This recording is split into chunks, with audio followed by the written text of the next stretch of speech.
बिस्मिल्लाहिर्रहमानिर्रहीम।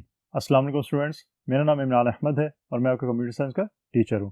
स्टूडेंट्स, आज हम अपने ग्रेड 8 का चैप्टर नंबर 8 है उसका लेक्चर देखेंगे। और अगर आपको प्रीवियस लेक्चर याद हो तो हमने एल्गोरिदम्स को स्टार्ट किया था। स्टूडेंट्स, आज मैं एल्गोरिदम्स के बारे में आपको कुछ और इन्फॉर्मेशन दूंगा और उसके साथ साथ हम कुछ और एग्जाम्पल जो एल्गोरिदम से रिलेटेड है वो करके आज देखेंगे। तो आइए स्टूडेंट्स, फिर आज का लेक्चर फॉर्मली स्टार्ट करते हैं। स्टूडेंट्स, ये हमारा चैप्टर नंबर 8 है, इसका नाम है advance algorithms and flow charts. Last अगर लेक्चर आपको याद हो तो हमने एल्गोरिदम्स को स्टार्ट किया था, उसकी डेफिनेशन देखी थी और हमने देखा था कुछ उसकी एग्जांपल्स के बारे में। स्टूडेंट्स, डेफिनेशन एक दो फिर मैं आपके माइंड को रिफ्रेश करने के लिए बता देता हूँ ताकि आपको आइडिया हो कि एल्गोरिदम्स होते क्या हैं। और इस डेफिनेशन को आपने अच्छी तरह याद रखना है, आपके एग्जाम पॉइंट ऑफ व्यू से ये बहुत इंपॉर्टेंट डेफिनेशन है। So a series of steps which when followed faithfully will lead to solution of some problem. और स्टूडेंट्स, मैंने आपको कहा था कि इस डेफिनेशन को याद करने के लिए आपको सिर्फ 3 कीवर्ड्स जो वो याद रखने हैं: प्रॉब्लम, सोल्यूशन और स्टेप्स। मीन किसी भी प्रॉब्लम को सॉल्व करने के लिए जो स्टेप्स फॉलो किए जाते हैं उनको हम एल्गोरिथम्स का नाम देते हैं।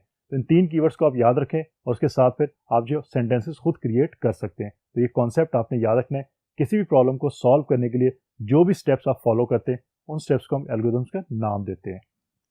एग्जाम्पल्स के अंदर अगर आपने एचसीएफ फाइंड करना 2 नंबर्स का तो आप एल्गोरिथम्स उसका बना सकते हैं।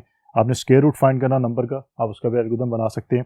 आपने मल्टीप्लाई करना हो 2 नंबर्स को तो उसका भी एल्गोरिथम्स है।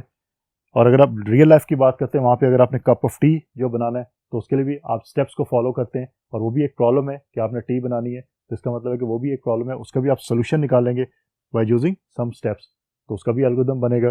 Then withdraw money from ATM machine से अगर आप विदड्रॉ करते हैं मनी तो उसके लिए भी आप जो स्टेप्स फॉलो करते हैं वो भी एल्गोरिथम के अंदर ही शामिल होते हैं।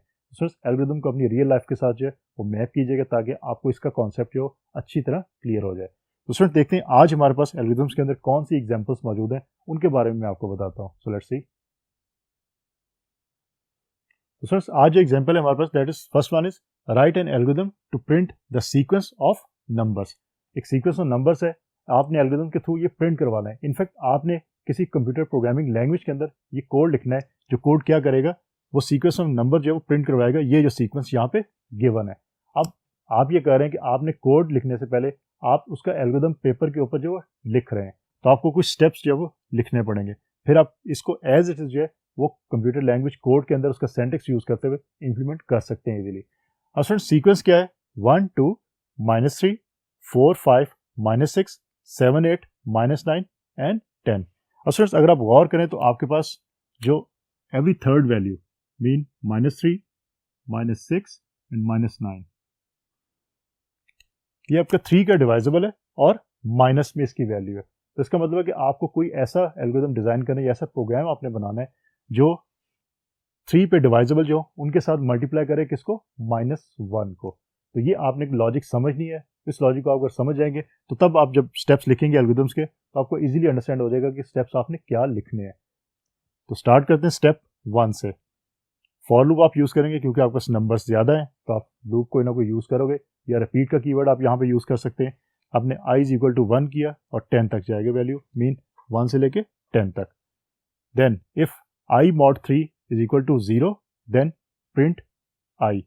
अगर तो ये वैल्यू आपकी, ये कंडीशन बेसिकली आपकी ट्रू हो जाती है तो फिर आप क्या करेंगे, आप प्रिंट करवाएंगे i की वैल्यू को और उसको मल्टीप्लाई करवा देंगे आप -1 के साथ। मीन पहली चीज आप ये चेक कर रहे हैं कि आपके डिवाइजेबल बाय 3 हो। डिवाइजेबल बाय 3 अगर है तो उसको फिर मल्टीप्लाई करवा देना -1 के साथ।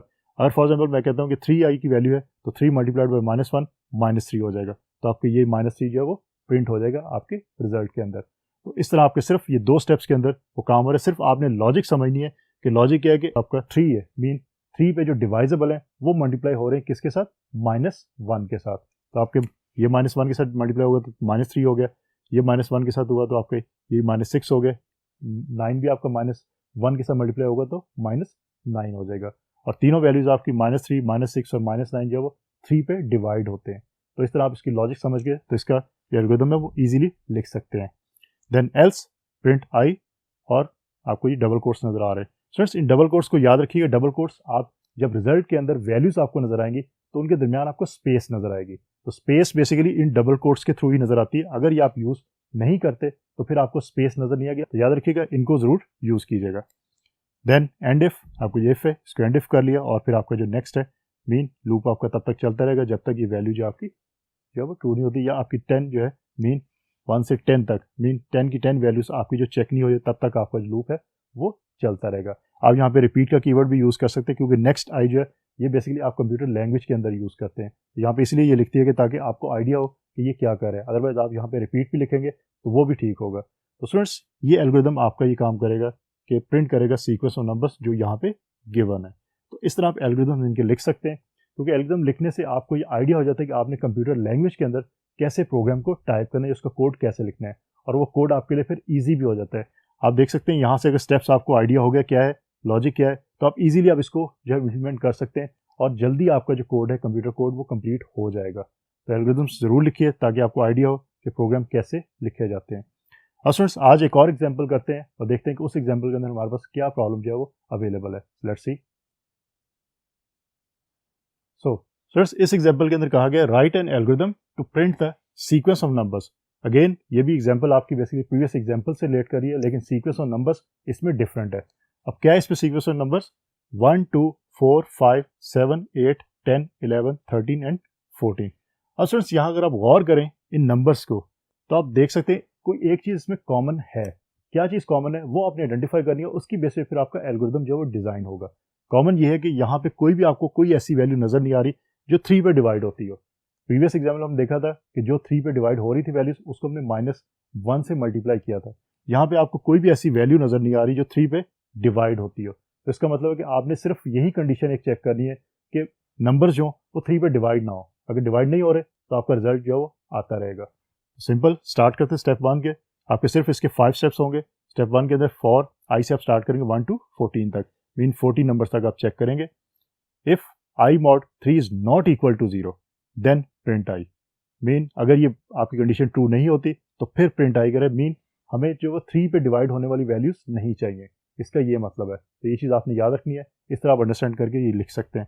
और डबल कोट्स का मतलब आपको पता है कि आप स्पेस दे रहे हैं, तो पहले तो आपका 1 प्रिंट हो जाएगा, फिर स्पेस के बाद 2 हो जाएगा, फिर 4 होगा, 3 स्किप हो जाएगा क्योंकि 3 इस कंडीशन को मीट नहीं करता, 3 जो आपको 3 पे डिवाइड हो जाता है। तो इस तरह आप जो इसको रिजल्ट को लिख सकते हैं। एफ को फिर आपने एंड इफ करना होता है और फॉर लूप आपका नेक्स्ट आई से दोबारा से रिपीट होता रहता है। तो फिर इस तरह आप इस प्रोग्राम को लिख सकते हैं। अब स्टेप्स अगर आप इससे और कम करना चाहते हैं और कर भी सकते हैं तो आपको ये देखना पड़ेगा कि आपके जो स्टेप्स हैं इन स्टेप्स में जो स्टेप आप स्किप करना चाह रहे हैं वो स्टेप आपके ओवरऑल एल्गोरिथम की परफॉर्मेंस के ऊपर जो है इफेक्ट ना डाले। अगर वो इफेक्ट डाल रहा है तो फिर आप स्किप नहीं कर सकते उस स्टेप को, अगर वो नहीं डाल रहा तो फिर आप इसको स्किप कर सकते हैं। क्योंकि हमने बात की थी कि हमारा जो एफिशिएंट एल्गोरिथम होता है वो कौन सा होता है जिसमें स्टेप्स कम से कम हो, क्योंकि आपके कंप्यूटर्स को जो जितने ज़्यादा स्टेप्स होंगे उतना ज़्यादा फिर क्या उसको करना पड़ता है, प्रोसेसिंग करनी पड़ती है। तो फ्रेंड्स ये चीज़ आपने याद रखनी है। तो फ्रेंड्स आज हमने एल्गोरिथम्स को अगेन दोबारा से बेसिक कुछ मैंने आपको बताई, उसके साथ साथ मैंने आपको ये बताया कि एग्जाम्पल्स के अंदर जो एल्गोरिथम्स हमने आज की हैं उसकी एग्जाम्पल्स हैं कि आप किस तरह एल्गोरिथम को डिज़ाइन करते हैं। फ्रेंड्स एक चीज़ याद रखिएगा, मैंने लास्ट लेक्चर में बताई थी कि एल्गोरिथम को डिज़ाइन करने का मकसद ये है कि इनफैक्ट आप प्रॉब्लम का सोल्यूशन जो है वो पेपर के ऊपर लिखते हैं। पेपर के प्रॉब्लम सोल्यूशन लिखने का मतलब ये होता है कि आप जब उसकी बेस के ऊपर प्रोग्राम किसी भी प्रोग्रामिंग लैंग्वेज के अंदर प्रोग्राम डिज़ाइन करेंगे तो आपको ईजी हो काम, आपको ईजिली समझ आ जाए कि आपने क्या काम करना है। क्योंकि डायरेक्ट अगर आप प्रोग्रामिंग लैंग्वेज के अंदर प्रोग्राम लिखना शुरू कर देंगे तो हो सकता है कि आपको बहुत ज़्यादा टाइम लगे, आपको बहुत ज़्यादा जो प्रॉब्लम फेस करनी पड़ जाए। लेकिन पेपर के आप जो लिखेंगे अगर गलती होती है आप यहीं पे गलती को ठीक भी कर सकते हैं और फिर आप देखते हैं कि आपका जो प्रोग्राम है वो कैसे रन होगा। तो स्टूडेंट्स आज की एग्जाम्पल्स को भी जहन में रखिएगा, आपके एग्जाम पॉइंट से इंपॉर्टेंट चीज़ है कि आपसे पूछा जा सकता है इनके बारे में और क्वेश्चन इस तरह के भी आ सकते हैं। आपको एल्गोरिथम गिवन हो और कहा जाए कि इसके अंदर अगर कोई इशू है, कोई प्रॉब्लम है, एरर है तो वो बताइए। उसके बाद ये कहा जा सकता है कि ये एल्गोरिथम है, इसकी आउटपुट क्या होगी। इस तरह के एल्गोरिथम्स आपसे पूछे जा सकते हैं एग्जाम के अंदर। तो आपने तमाम जो एग्जाम्पल्स मैं आपको कराऊंगा आज के लेक्चर में, प्रीवियस में करवाइए और कमिंग लेक्चर्स के अंदर करवाऊंगा, उसको अच्छी तरह आपने याद रखना है। तो स्टूडेंट्स होपफुली आज का लेक्चर आपको अच्छी तरह समझ आ गया होगा। इंशाल्लाह अगली दफ़ा नए लेक्चर के साथ दोबारा मुलाकात होगी। अपना बहुत सारा ख्याल रखिएगा। अल्लाह हाफिज़।